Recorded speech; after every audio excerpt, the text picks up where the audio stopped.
بسم اللہ الرحمن الرحیم وَإِذَا لَقُوا الَّذِينَ آمَنُوا قَالُوا آمَنَّا وَإِذَا خَلَا بَعْضُهُمْ إِلَى بَعْضٍ قَالُوا أَتُحَدِّثُونَهُم بِمَا فَتَحَ اللَّهُ عَلَيْكُمْ لِيُحَاجُّوكُم بِهِ عِندَ رَبِّكُمْ أَفَلَا تَعْقِلُونَ أَوَلَا يَعْلَمُونَ أَنَّ اللَّهَ يَعْلَمُ مَا يُسِرُّونَ وَمَا يُعْلِنُونَ وَمِنْهُمْ أُمِّيُّونَ لَا يَعْلَمُونَ الْكِتَابَ إِلَّا أَمَانِيَّ وَإِنْ هُمْ إِلَّا يَظُنُّونَ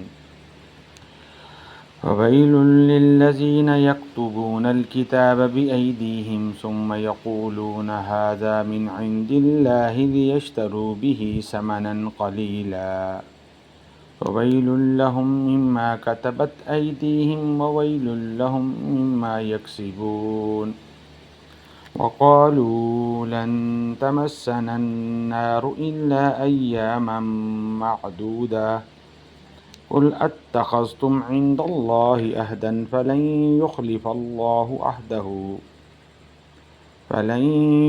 اللَّهُ عَهْدَهُ أَمْ تَقُولُونَ عَلَى اللَّهِ مَا لَا تَعْلَمُونَ۔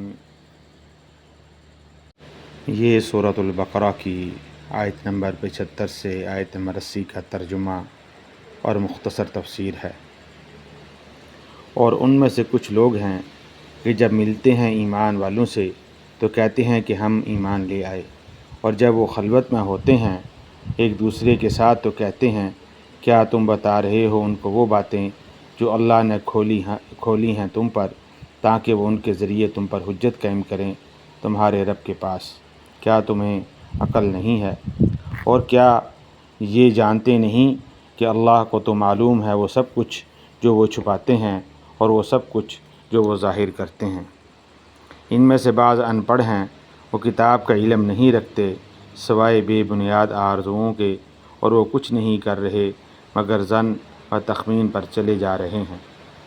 پس ہلاکت اور بربادی ہے ان کے لیے جو کتاب لکھتے ہیں اپنے ہاتھ سے، پھر کہتے ہیں کہ یہ اللہ کی طرف سے ہے تاکہ حاصل کر لیں اس کے بدلے میں حقیر سی قیمت۔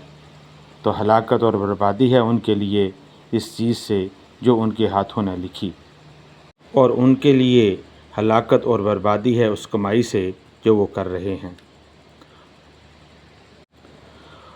اور وہ کہتے ہیں ہمیں تو آگ ہرگز نہیں چھو سکتی مگر گنتی کے چند دن۔ ان سے کہیے کیا تم نے اللہ سے کوئی عہد لیا ہے کہ اب تمہیں یہ یقین ہے کہ اللہ اپنے عہد کے خلاف نہیں کرے گا؟ یا تم اللہ کے ذمے وہ باتیں لگا رہے ہو جنہیں تم نہیں جانتے؟ وَإِذَا لَقُوا الَّذِينَ آمَنُوا، یہود میں بعض ایسے لوگ تھے جو اہل ایمان کے قریب آ چکے تھے۔ ایسے لوگ جب ایمان والوں سے ملتے تو کبھی کبھی وہ باتیں بھی بتا جاتے تھے جو انہوں نے علماء یہود سے نبی آخر الزمان صلی اللہ علیہ وسلم اور ان کی تعلیمات کے بارے میں سن رکھی تھیں کہ تورات ان کی گواہی دیتی ہے۔ اس کے بعد جب وہ اپنے شیاطین یعنی علماء کے پاس جاتے اور انہیں بتاتے کہ ہم ان کو یہ کچھ بتائے ہیں تو انہیں ڈانٹ ڈپٹ کرتے اور کہتے بے وقوفو، یہ کیا کر رہے ہو؟ تم انہیں یہ باتیں بتا رہے ہو تاکہ اللہ کے ہاں جا کر وہ تم پر حجت قائم کرے کہ انہیں پتہ تھا اور پھر بھی انہوں نے نہیں مانا۔ اس آیت کریمہ کے آخر میں فرمایا افلا تعقلون، یعنی تم ذرا عقل سے کام لو اور یہ حقیقتیں جو تورات کے ذریعے میں معلوم ہیں مسلمانوں کو مت بتاؤ۔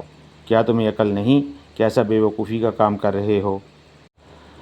اولا یعلمون ان اللہ یعلم، اس آیت کریمہ کے اندر اس مکالمے پر اللہ تعالیٰ تبصرہ کر رہے ہیں اور واضح کر رہے ہیں کہ تم چاہے یہ باتیں مسلمانوں کو بتاؤ یا نہ بتاؤ، اللہ کی طرف سے تمہارا محاسبہ ہو کر رہے گا، لہٰذا یہ بھی ان کی ناسمجھی کی ایک دلیل ہے۔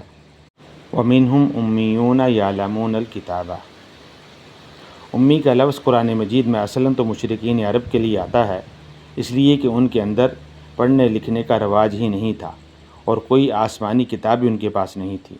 لیکن اس آیت کریمہ کے اندر یہود کے بارے میں یہ کہا جا رہا ہے کہ ان میں بھی ایک طبقہ ان پڑھ لوگوں کا ہے، جیسے آج کل مسلمانوں کا حال ہے کہ اکثر و بیشتر جاہل ہیں۔ ایسے لوگ کتاب سے تو واقف نہیں ہوتے، بس اپنی کچھ خواہشات اور آرزوؤں پر تکیہ کیے ہوئے ہوتے ہیں اور ان کے پاس محض وہم اور گمان اور ان کے اپنے من گھڑت خیال کے کچھ نہیں ہوتا۔ فویل للذین یکتبون الکتاب، ویل ان کے بارے میں بعض روایات کے اندر آتا ہے کہ یہ جہنم کا ایک ایسا طبقہ ہے جس سے خود جہنم پناہ مانگتی ہے۔ بہرحال آگے مذکور ہے کہ علماء یہود لوگوں کو شرعی مسائل بتاتے تو مسئلہ اپنے پاس سے گھڑ دیتے اور فتویٰ لکھ دیتے اور لوگوں کو باور کراتے کہ یہ اللہ کی طرف سے ہے اور یہی دین کا تقاضا ہے۔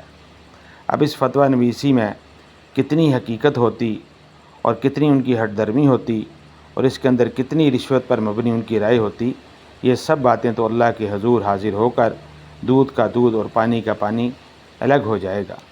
بہرحال علماء یہود کا کردار اسی طرح کا تھا۔ یہ فتویٰ فروشی اور دین فروشی کا جو سارا دھندا ہے، اس سے وہ اپنے لیے تباہی اور بربادی مول لے رہے ہیں۔ اس سے ان کو اللہ تعالیٰ کے ہاں کوئی اجر و ثواب نہیں ملے گا۔